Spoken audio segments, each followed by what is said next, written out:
passi per aquí. Aquesta és la sala del museu més underground de totes.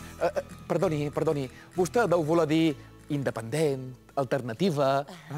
Com podem veure, té un aire fresh, en reminiscències de l'abstract art, però amb un toc molt cool. Perdoni, ho podem fer un poc més difícil encara? En lloc de cool, deu voler dir modern, contemporani, i en lloc de fresh, fresc. Sí, el que vostè digui. Aquí tenim una mostra molt representativa del cubisme. El guitarrista. No me digui que no és super heavy. Cubisme s'ha de dir cubisme i no cubisme. I més que super heavy, diríem que és molt potent. I jo voldria saber on és el guitarrista. Ja. És molt graciós.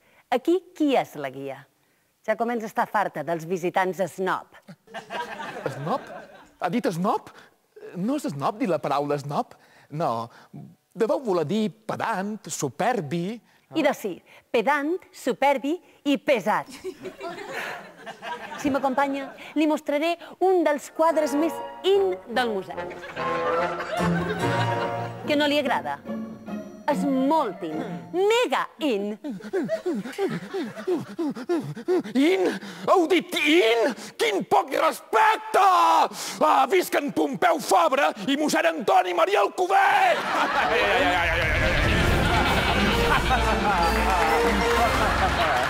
On va amb aquest look tan posh? Per defensar els pronoms febles i fomentar el bon ús del català, el capità Llengua heu de cridar.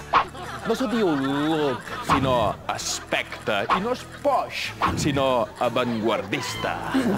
Disculpi, el seu vestuari és del tot improcedent i el seu comportament no s'escau amb el recinte on ens trobam. Si té l'amabilitat, m'acompanyi a la sortida. Oh, quin parlar més acurat i quin vocabulari més exquisit!